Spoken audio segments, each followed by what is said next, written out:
Stephen Curry comes back. He scores 23. Quintin Post with 15 off the bench alongside Jonathan Kuminga, who had 16 points and 7 rebounds, went 6 of 8 from the free throw line. And they'll fly to San Antonio, feeling good about themselves as they remain tied with the LA Clippers for the 6th spot in the Western Conference. Welcome everybody to Toyota Warriors Post-Game Live with the Hall of Famer Chris Whelan, NBA champ, Festus Ezeli. I am Bonte Hill. They got off to a slow start as the Pels jumped out to a 14-2 lead. They were up 3 at the half, and it wasn't pretty at times in that fourth quarter, but Fezzy, got to win. You're back in the win column. Well, for one, Steph Curry is back in the lineup, so that's a good positive right now. But for the Warriors, when you're going through a slump, having a 2-game losing streak, it's really important to have an ugly win. Even if it's ugly, it feels good to have a win right now. All right, let's go to QP down in the Big Easy. Quintin Post, rookie for the Golden State Warriors. Big fella. Welcome to Toyota Warriors Post-Game Live. Mully, Fezzy, Bonte here. And what does it feel like for you to overcome another slow start on this road trip? Down 14-2, we're thinking, oh boy, what's going on with the Dubs? But you're able to squeeze past the Pelicans here. Talk about these slow starts here and overcoming that, QP.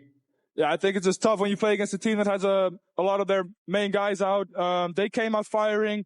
Credits to them. You know, they played really hard. We need to pick it up in these starts. Glad we pulled it off at the end and move on to the next one. QP, I always say it's a boost in morale when your star player comes back. Talk about what the Warriors have felt having Steph Curry back in the lineup right now. Yeah, man, it makes all the difference. I mean, he kind of kept us in the game in the first half. I mean, he's just the heart and soul of this organization, and it's so good to have him back here.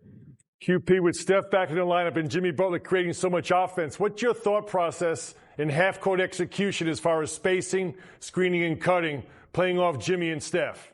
Yeah, we're working on these things every single day. We watch film. We do it in practice. In this league, you got to keep good spacing. You got to, create open looks. And with a guy like Jimmy and a guy like Steph that creates so much attention, it just means that the others, we have to do a good job of keeping the floor open for them. Quintin, y'all shot 55 threes tonight. 55 threes between you and Steph is 25 of those threes. What is the thought process behind the offense when you're out there in the three-point line? I mean, if I'm open, I got to let it go. And then Steph Curry is Steph Curry, so I think that explains that. Well, I got to say, QP, Festus was jealous of you spending 5 days in Miami. So what has it been like for you visiting these great tropical cities, Atlanta, Miami? You're in New Orleans now. Tell us about your road trip so far. I think I packed one too many jackets and too little amount of shorts. It's been good to get a little bit of heat out here, and we're enjoying the road trip so far.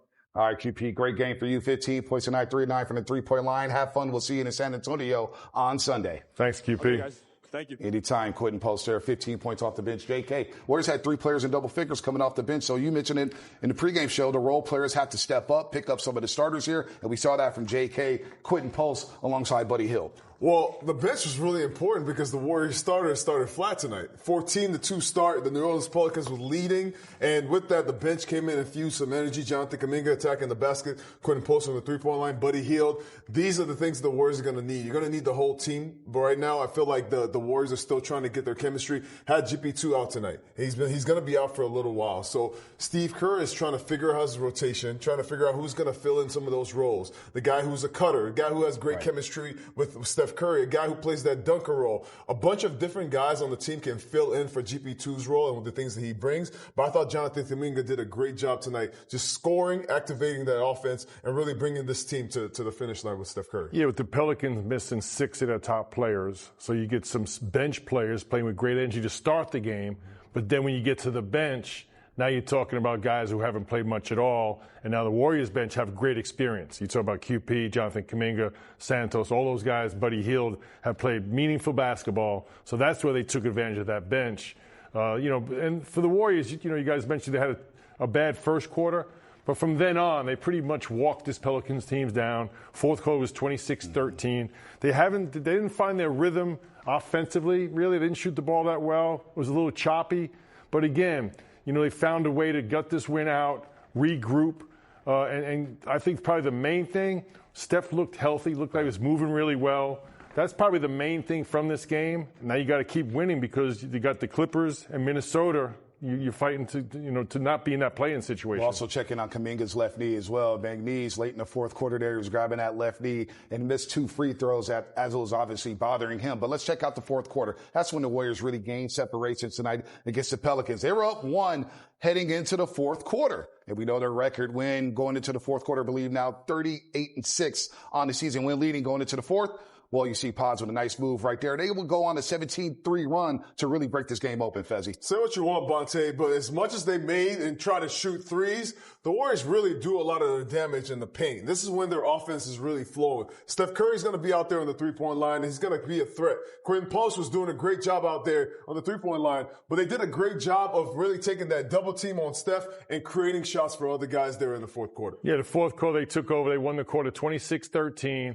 And that's when the experience, the execution came about. I thought New Orleans gave a good effort for 3 quarters, but they ran out of gas, and the Warriors took advantage of that. Let me correct myself. 38-4 now when leading after 3. 18-3 on the road when leading after 3 quarters of play. But you mentioned Stephen Curry here, who missed the previous 2 games on his road trip due to the pelvic contusion. He was back in the starting lineup tonight. And this starting lineup, when they're together, they're now 10-0 on the season. Not the most efficient night for Steph. 7 of 21, 5 of 16 from the 3-point line. He did pick up the 3 steals, the 6 assists. Fezzi, how'd you like the way he moved around on the floor today? Bonte, he looked healthy. First game back, trying to get back in the flow. But he is Steph Curry at the end of the day. He's going to get the shot going from the 3-point line. Really the only guy that had it going in the first half next to Jonathan Kuminga. I thought his gravity did a lot for the Warriors offense.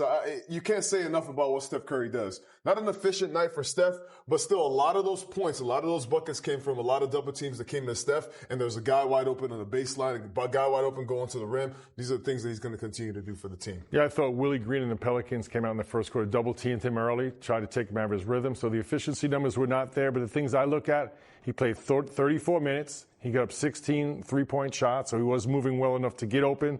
Those efficiency numbers would be back in place immediately. No doubt about that. Jimmy Butler, who had a quiet first half, had a quiet night in his return to Miami as the Warriors got blown out by the Heat. Tonight, he ends up with a double-double. 18 points, a 6 double-double of the season, a 4th with the Golden State Warriors, 18-10, 6-13 from the floor, 1-6 from the 3-point line. If there's one knock on this game so far in his tenure with the Golden State Warriors, it's him shooting 3, but really, he's a 3-point shooter in the postseason, so you have to get there with a nice double-double, and he woke up in that second half. Well, the Warriors offense was terrible in the first half. It was really a lot of guys just standing watching Steph Curry. I thought Jimmy Butler did a great job in the second half getting offensive rebounds. Those things really activated the offense. The Warriors started to run again in transition. That was another part of the offense that you hadn't seen the past couple of games. When they run in transition, Jimmy Butler is a guy, he can play above the rim. They were throwing lobs to him. Those are the things that you see the Warriors playing this way. They're very effective. But I thought it all started with Jimmy Butler getting those offensive rebounds. 10 rebounds for him tonight. Those are huge. Yeah, I thought he had a good second half, got to the free throw line. Again, not the most efficient game, but he manufactured a good game because of his aggressiveness. And Bonte, I think the fact that he doesn't shoot the 3-point shot is actually a strength for him and the Warriors. You think about Jimmy Butler at his best is creating 3-point shots. So with that, and we heard Quintin Post talk about the spacing, something they've been working on since Jimmy Butler has arrived. That's Brandon Pajemski, Moses Moody, Buddy Hield, Steph Curry, Draymond Green. Everyone else is going to eat off of Jimmy Butler's isolation plays in the mid-post. Those are the players that need to knock those 3-point shots down. Tonight's performance, though, we talked about how choppy it was, and the Pelicans are missing their top 6 guys. There's 9 games left. It feels like the Warriors need to turn it up another notch because the last week hasn't been the most impressive basketball we've seen from the Dubs. Yeah, but, Bonte, you got to understand this. All right, when you are playing, and I feel like the past couple games has been tough basketball for the Warriors. To break out of that slump is usually going to be choppy. It's going to be a little ugly. They got Steph Curry back in the lineup, got Gary Payton out of the lineup. He's injured now with his left thumb. So you're trying to form new chemistry while you're trying to bring guys back into the fold, and you're trying to get a win after being in a slump for a little while. So it's going to be ugly. For the Warriors, I don't care. At this point, it's about stacking wins, and then you continue to build your chemistry along the way. 9 games left. You've got to, really the mission is to stay out of the play-in situation. So whatever it takes to make that happen, then you get a week off. Ideally, at some point you hit a nice stride where you're feeling really good about your offense and your defense and carry that momentum into the playoffs. But if they 6, they're going to have a week off. So I'm not quite sure that momentum lasts too long. But I do agree, Bonte.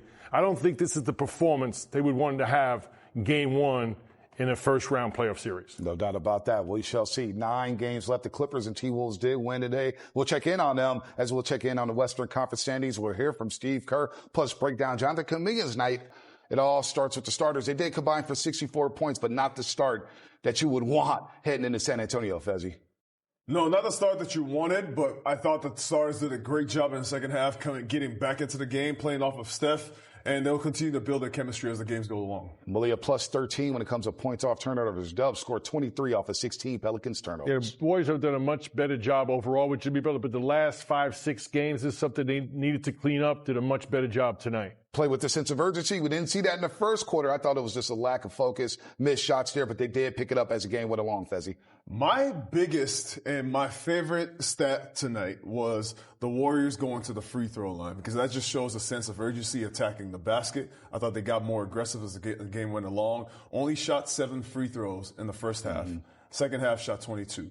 So that says a lot about the Warriors' aggressiveness, making adjustments, understanding that the 3-ball was, 13 for 55 from the 3-point line, shooting 20-something% from the field. You got to get inside. And I thought the Warriors did a great job attacking. And defense did a better job of keeping New Orleans off the free throw line. I think New Orleans made 14 free throws in the first half. Or would they finish with 14 to 17 in the first half. Yeah, they finished with 28, so just 11 attempts in that second half. Yes, they did a little bit better job there. And look, like you said, Bonte, this was a depleted New Orleans team.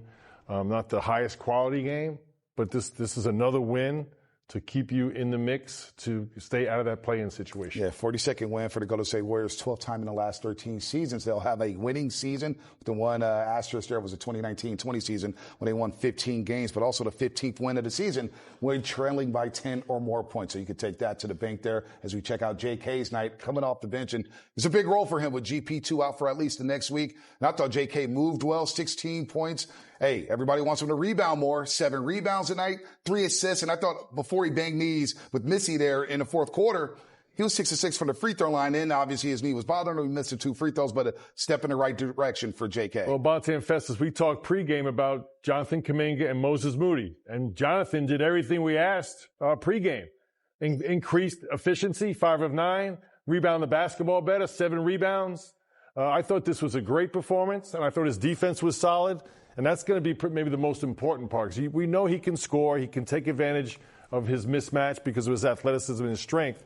I liked when Jimmy Butler was out of the game, he was in the mid-post, very composed, took his time, faced up, and read the defense. But defensively, one-on-one, you mentioned pregame, Fezzi, those blow-by guards, those perimeter players that have given the Warriors trouble, who GP2 usually handles. If he's going to be out any extended period of time, that's going to be Jonathan Kuminga's responsibility. Yeah, JK's athletic ability is going to give him the ability to guard the fastest guys and the biggest scorers on the other team. That's one thing the Warriors are going to need from him right now in this stretch. But in addition to that, Steve Kerr's lineups keep changing, and tonight I saw JK playing on the floor at the same time as Jimmy Butler. That's going to be key because Draymond Green was in foul trouble, having JK in the game with Jimmy. You've heard Steve say, well, these guys play the same position, usually are more effective in the same spot, so you don't want them to be in the game at the same time. But watching JK evolve, this is going to be important for the Warriors as they try to make the playoffs. If you can play both those guys together, you have the ability to play above the rim. You have 2 guys that can guard in multiple positions. And I just thought JK continues to evolve, and that's what I want to acknowledge tonight. You know, a lot of times we talk about defensively, which play to leave open as a defender, right, the lower percentage shooter. You know, you think about when he's on the floor with Jimmy Butler's in the mid-post, and you mentioned this when they're on the floor together, Festus. If you're on the weak side, it's Moody, Pajemski. That's a play where you can become a screener to get one of those shooters open and then get to the dunker. Something GP2 does a really good job of making that decision, whether it be the spot shooter or playing the dunker. Sometimes you can do both, be a screener and then get to the dunker spot. All right, so you're talking about GP2. GP2 does a great job of screening Steph when he has the ball. And when the Steph is doubled, he gets to the open spot, he gets the ball, and then he goes to score. Well, you saw JK do that 3-4 times tonight getting to the rim. And unlike GP2, JK is 6'7", and he can jump over the big man. GP2 is a guy that can score in those positions, but I love seeing JK in that spot. I think in those situations, JK can be that guy. He can create for guys on the wings. Once he gets to that point with this team and that chemistry, I think it's going to be hard to stop this offense. Great point, fellas. Go ahead, Butler. It's just a good way to keep more movement, because what you don't want is have Jimmy Butler in the mid-post and just stationary. But so how do you maintain the space, as Quintin Post said, maintain the spacing and some movement off the basketball as well. Good point, fellas. JK with a step in the right direction tonight as we go flying above the rim, courtesy of OAK. Who is it? Oh, you're going to love this one, Fezzi Phil. And this man woken the Warriors up. I mean, they were sleepwalking early on. Moses Moody. Let them know. This is revenge for his Razorbacks taking that L yesterday. My guy Missy missed it. He sure did. Boy. Bang! Missy missed it. Boom! Oh, Moses. Look at Big Mo right there. Moses Moody tonight with That's 7 points, nasty. 1 rebound, 1 assist. But that woke the Warriors up in the first quarter. He kind of set a tone there. That's when the Warriors were struggling. That's his first basket of the game. And Moses Moody is a guy, like he can make shots on the three-point line, yes, but those kind of plays are going to be important. His ability to cut, his chemistry with the starters. He actually is a guy, I think, that in that starting rotation, he's the guy that can bring that thing together. You got Steph Curry, Brandon Pajemski, Moses Moody, Jimmy Butler, and Draymond Green. All 5 of those guys, with Moses Moody in the middle of all that, when he makes shots, he makes that lineup work, because then there's space that they can have in the middle of that. Yeah, I mean, that's an incredible athletic play. And I thought he did a great job on Alvarado. Again, it's a quick, off the dribble type of guy. And Moses, he's very athletic. I think he's made some nice adjustments defensively on how close to guard his man so he doesn't get blown by. But he's been doing a really good job guarding those point guards. No doubt about that. 7 points tonight from Moses Moody on just 7 field goal attempts for the night. All right, the Warriors just shoot 41% and just 23.6% from the three-point line. 55 of their 92 attempts came from the three-point line. They'll want more balance Sunday in San Antonio. 29 assists, 10 steals, point to the paint, dead even there. Remember, that's been a category as well that they struggle with on this road trip. And heck, even dating back to last Thursday against Toronto when they were outscored 58-30 in the paint. Free throws, they were able to flip that in the second half. But let's hear from the head coach of the Golden State Warriors, Steve Kerr, presented by BMW. I thought we played fine. I didn't love the passing, especially in the first half, but we took care of the ball better in the second half. We missed some wide open shooters in the first half and didn't pass them the ball, and that disrupted our rhythm and kind of messed with the game a little bit. But overall, thought we got really good shots.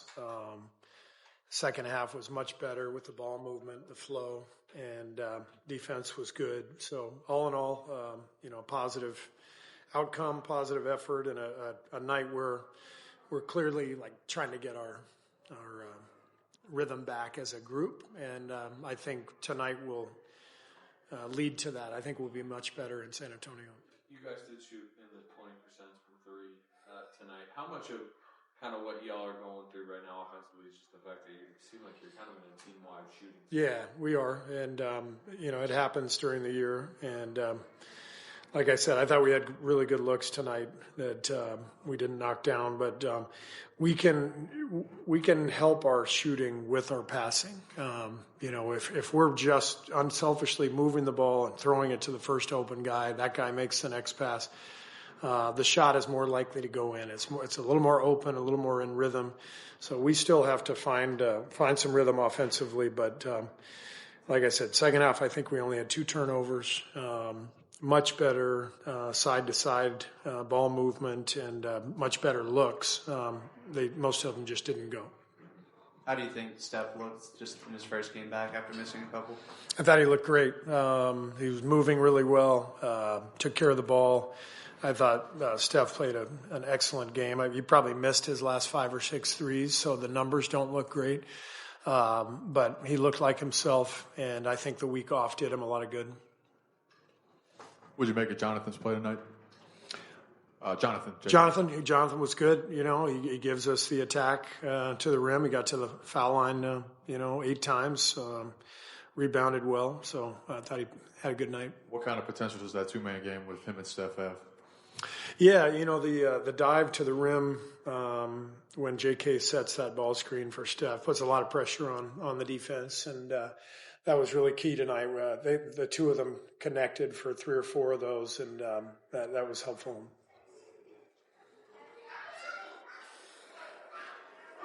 Jimmy, I think, went 1 of 6 for 3. It seemed like he was more aggressive, taking the jumper tonight. How important is that for y'all, for him to take it and obviously make it? Yeah, we want Jimmy to attack, and he's never going to be a guy who's going to just catch and shoot. I mean, he's going to catch and survey and make a play and get to the line, and that's what we love about him. That's one of the reasons we've won so much since he's been here, is that we're playing through him, and we want him to be himself. So whatever aggressive means for Jimmy, then that's when he's at his best. But that doesn't necessarily mean he's launching shots. It just means he's attacking and creating shots.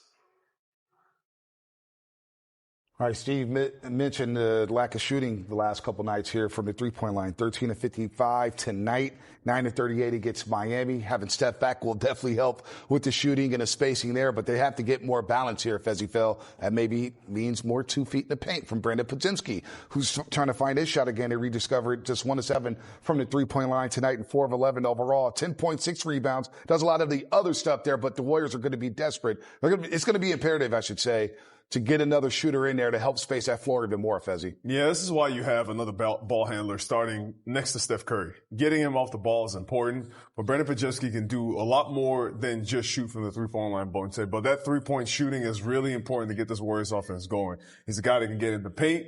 He's a guy that can defend. But really, another thing that's really important is his ability to kick the ball up the floor, move with pace, get the pace of the flow so they can get some fast break points. These are all the things that Brandon Podziemski can do to really aid the offense to keep it flowing better. Yeah, I think what you look at is the quality of shots. And I thought they did generate pretty good open three-point looks and not knocking them down. As Steve Kerr said, that happens at some, during the season. But you want to definitely regain that before the playoffs come, because those are the shots that are going to be there. They're going to really obviously guard Steph, double team him at times. They're going to be loaded up and play big on Jimmy Butler. That's going to open up shots for those role players. Yeah. It's going to be important they knock them down. Yeah, Draymond Green, 0 for 3 tonight. Pods, 1 for 7. Jimmy Butler, 1 for 6, which you mentioned, playing in that mid-block. So 22 and 93 the last few nights, but you do get the win tonight against the Pelicans. All right, moving on here. A Dubs Talk podcast exclusive with Draymond Green as he discusses the DPOY award. That's coming up next on Toyota Warriors Postgame Live. Clippers in Brooklyn taking on the Nets. We picked the game up in the second quarter. Clips up 10. Zubac is having a monster season. Yeah, big fella. He is. Nice He's one of the best bigs in the league. A double-double machine. Later on in the quarter, Nets down 12. Keon Johnson hits a jumper. The Nets, all right, down 10. Trying to make a game of it. But Clippers are up 17 at this point. And Kawhi Leonard with the first half. Shot there to end the first half, I should say. He scored 25 in the half. He was on a heater. Wow. Clippers still roll it up 30. James Harden with the 3. Later on in the third quarter, up 35. This one is academic. It's over. Kawhi's playing with his food. Splash. Clippers win by 32 points. They are rolling right now, fellas. They've won 8 of their last 10 games. All right, we go to Minnesota. Phoenix trying to stay in that play-in box. Sauce. Look at that sauce right there. T-Wolves, man, they need to win. They're up 16. Nice defense right there. Up back to Randall. Nice little two-hand slam right there for the T-Wolves. They're up 16 at this point. Okay, Rudy. Just no resistance defensively, man. I don't know what's going on in the Valley of the Sun. Look at all these fast breaks, Willie Benzie. Anthony Edwards. Live ball turnovers. Felt like it. T-Wolves won by 15 as we check out the wild Western Conference standings. Yeah! And here we go, the updated standings. The Warriors and Clips still remain tied at 6, but the Clippers have the tiebreaker due to winning all 3 matchups so far this season. Those 2 teams will meet during the last game of the regular season, April 13th at Chase Center. T-Wolves remain a half game behind the Clippers and the Golden State Warriors, and they have a pretty soft schedule the rest of the way. Kings right now on 9th, and look at the Dallas Mavericks. They jump ahead of the Phoenix Suns there, but you see the Grizzlies and Lakers with 29 losses each. Mavs not out the race, huh? No, the Mavs, we may see a play-in game with the Warriors, and Mavs not out in the realm of possibility. I mean, those games that you just showed are teams that are taking care of the games that they're supposed to take care of. The Clippers beat the Nets handily. the Minnesota Timberwolves. They're starting to ramp up. Their biggest thing, the Timberwolves, is, the ball movement, not letting the ball stick. They're obviously a defensively minded team, but when the guy like Anthony Edwards, obviously you have a guy that can score at any point in the game. Just fitting in Julius Randle has been a thing throughout the season, but since he came back from his injury, that team has been playing really well. All right, so the Warriors got the Minnesota Timberwolves behind them, gaining traction. You got the Clippers ahead of them, now also, getting into correct form. This is a time for the Warriors to really get their games right. To no matter what happens in the future, you got to control the things you can control, and that's winning games towards the stretch. Yeah, the real race now is 6, 7, 8 in the Western Conference. They all won tonight, so nothing has changed. Now you're down to 9 games. You got to win. You got to basically win out. And the Warriors have to, you said about, they have to finish a game above the Lakers because they own the tiebreaker. Yeah, they finish a game above the Clippers. So hopefully that last game they're at least tied or up above the Clippers there. But then the T-Wolves, man, their schedule's so soft. They made you leapfrog both the Clippers and the Warriors. But I'm looking at Memphis. They have 9 games left, and their schedule is daunting. And they just fired their entire coaching staff. Top 2 assistants, Taylor Jenkins. Who knows what's going on there? It's a little far up there, Bonte. I'm just saying, they slipped. They had 29 losses. They had 29 losses. The Warriors and Clippers have 31. The Clippers I wouldn't be shocked if the Grizzlies finish 2-7. Okay. Like I said. Just trying to have optimism here, Fezzi. Yeah, Where's the optimism, that. man? No, I am optimistic, but I'm just focused on the If you fire your journey coach ahead with right 9 games left, anything's possible. That's what I'm saying. See, check out the X's and O's tonight. Nikola Jokic, he's back. How does he keep doing this? I don't know. Like, that is insane. That's insane. One dribble, step. Looks like it was a shot put on him. Right in the bucket. You know what the best thing about him is? Not emotional. Oh, I love it. That pass he threw the other night, everyone was going crazy. He just ran back. Just what I do. Look at him. He just walked to the locker room. That's another day. Don't even give me 5. Get away from me. Just what I do. I love that guy. Man, he's making the bigs. Look at him. Man, he's bringing the bigs back, man. I love it. I do wish he talked a little bit, though. Why? Just a little bit. No, the game speaks That's what makes him so different. I love Jokic. I love watching him. There's a lot of people think he's boring to watch. I love Jokic. Boring. I love Jokic. Boring. We talk about this all the time. I did morning radio for a long time. Dude, guys win the jump ball at the start of the game and they start celebrating. What do you do? Come on. I mean, so he won back-to-back MVPs, and he's boring. I didn't say that, Bully. I didn't say that. He won a championship. I was like, yo, I'm trying to get home, man. I'm trying to go home. I love watching Jokic, man. He's one of my favorite watches in the league. Best. All right, here are the latest odds for the DPOY award. Draymond a slight favorite over to Evan Mobley, a kid. You bet $115 on Draymond, you win $100, but he's a favorite as of now. Evan Mobley second. Dyson Daniels, who we saw last week, a very good defender. He's a steals leader in the NBA, averaging over 3 a game, the first since Alvin Robertson to do that since 1991. Jaren Jackson Jr., he's missed a lot of time, but he's a reigning DPOY. And Lou Dort, who defends everybody here. So it's going to be a very interesting race for the DPOY.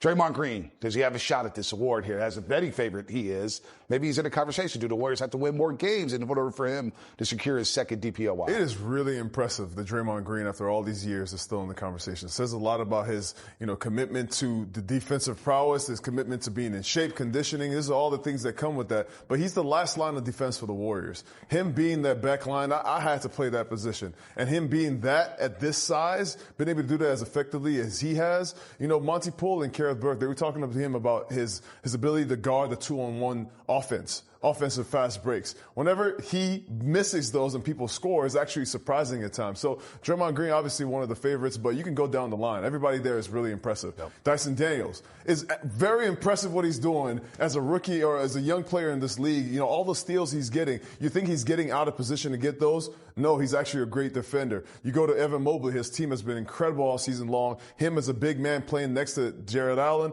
so you can go down the line. There's a lot of great defensive players, but the fact that he's still on this list after all these years, that's the most impressive thing. Yeah, I agree 100%. The fact that he's 35 and still playing at such a high level, really impressive. His dedication, his discipline, his conditioning, all those things. And you look at all those defenders, there's a lot of common traits that they have. They got great length, they got great strength, they can play multiple positions, they're versatile, but they also are very smart. So attention to detail, the scouting report each and every night, changing your coverages, understanding what your team needs as a team defender, as a communicator, but also individually. We've seen Draymond several nights take out the opponent's best player, as recently as Giannis Antetokounmpo.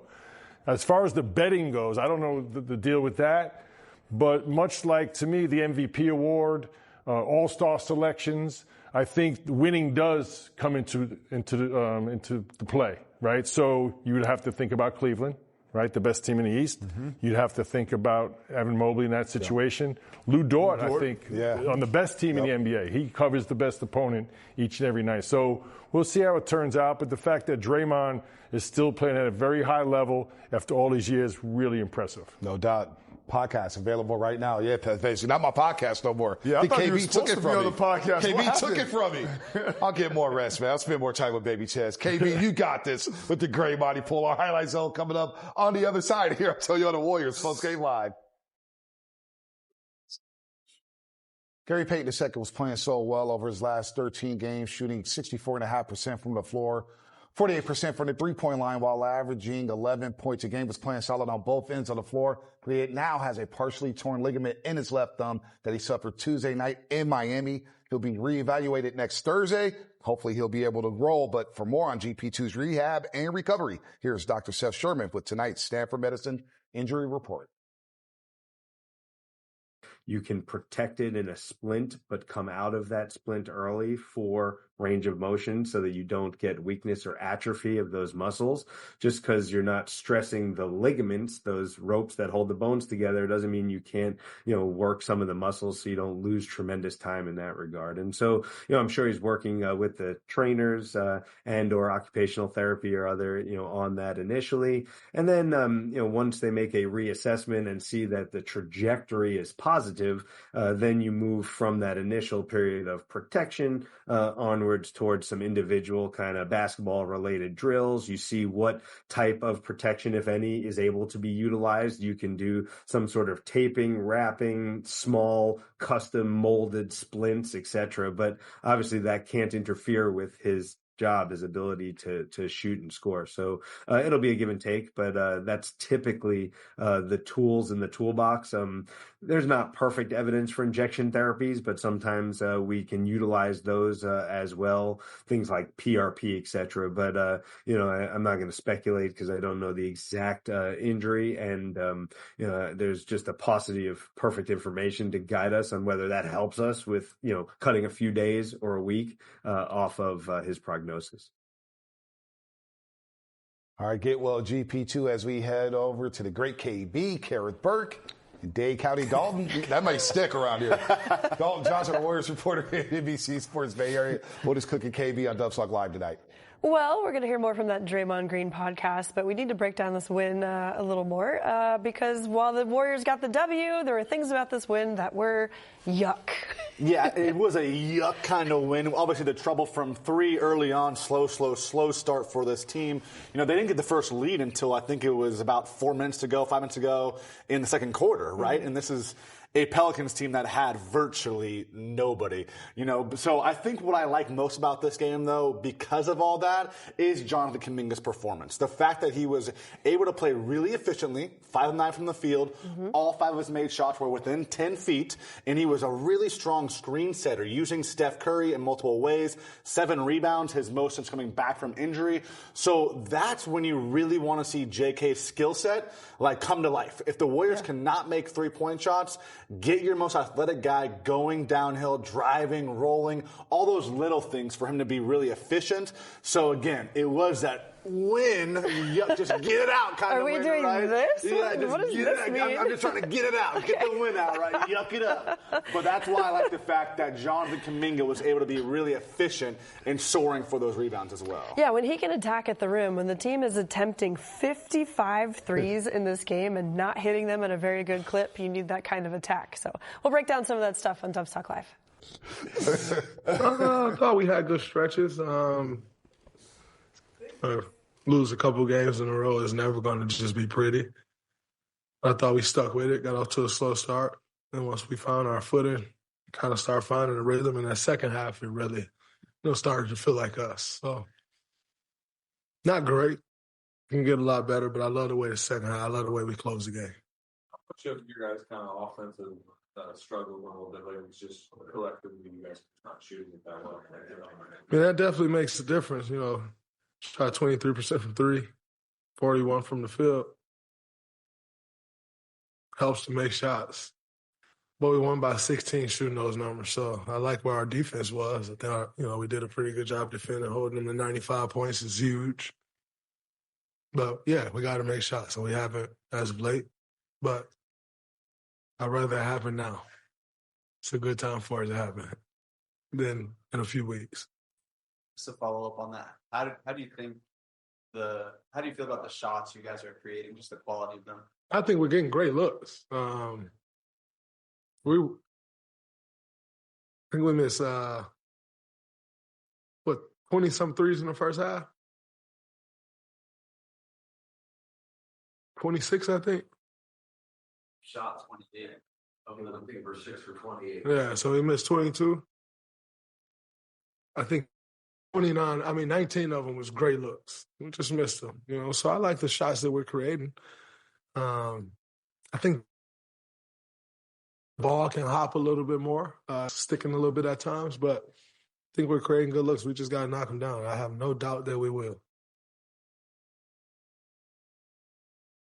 Time now for the Man City Sleep World Highlight Show with Fezzi and Bully. Tomorrow, your last chance to get 50% off of all pillows for Sleep Awareness Month. Strike KB and Dog. You can get some pillows as well, 50% off. Guys are making the big bucks. Play number 3, Steph. Could use it tonight during the game. Still no night, huh? We may not have made it for the post-game show, huh?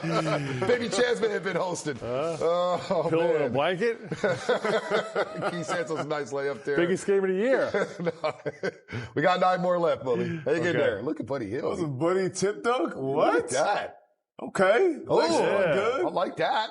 Okay, Buddy. Game 73. There you Legs go. feeling Fresh. Good. All right. A lot of time off in Miami. Ooh. 5 days off. 5 days in Miami. Come on, jump down to the Bahamas real quick. You may have. You may have.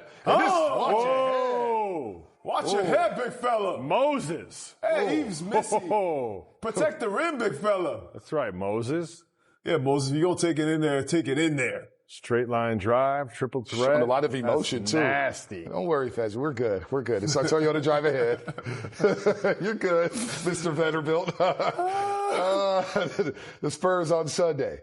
Grizzlies Tuesday, and then the Lakers on Thursday to end this 6-game road trip. And this is so odd to see them have a game right after a road trip, a long road trip that is, at home against the Denver Nuggets, who have beat the Warriors 9 consecutive times in the regular season. Then they host the Houston Rockets, 5th time those two teams will play. Then Phoenix, San Antonio, Portland, and they'll end the season against the Clippers. But first things first, you got to handle San Antonio without De'Aaron Fox and Victor Wembanyama, a team similar to New Orleans where they're going to be shorthanded. Another shorthanded team, another chance for the Warriors to really get this offense backfiring right. They shot 55 threes tonight, only made 13 of them. That is largely in part due to the way you move the ball. I think the Warriors, when they generate great quality shots, that comes from getting 2 feet in the middle of the paint. This is Brandon Pajemski, Moses Moody, JK, any of these guys, Jimmy Butler. Getting to the paint and then creating shots for other guys. I think they can get a lot better at this, but going against the San Antonio Spurs is another team that beat the Warriors earlier in the year. Mm-hmm. So it's another team to keep your wits about. Yeah, win's a win. They held serve with the Clippers in Minnesota. Second half score was 61-42. That's a positive. They got to the free throw line and won the points off turnovers, second chance points. So a lot of good things in the second half there. But I think the San Antonio team is much more talented than the team they faced tonight, even with the players with Wembanyama and De'Aaron Fox not playing. They've got some solid young players there. Chris Paul is still running the show there. Stephon Castle. And San Antonio, they're going to try and win their home games. Yep. And I think quietly, they're doing what they did with David Robinson. 31-51. I'm actually surprised San Antonio's won that many games. 31-41, excuse me. So we left San Antonio last week. We just leave it in last week. This game, a win is a win. A win is a win. Start a new week, baby. There it is. Glass half full there. Yes, if you can find the glass. Don't go anywhere. We'll hear from Stephen Curry on Dubs Talk Live next.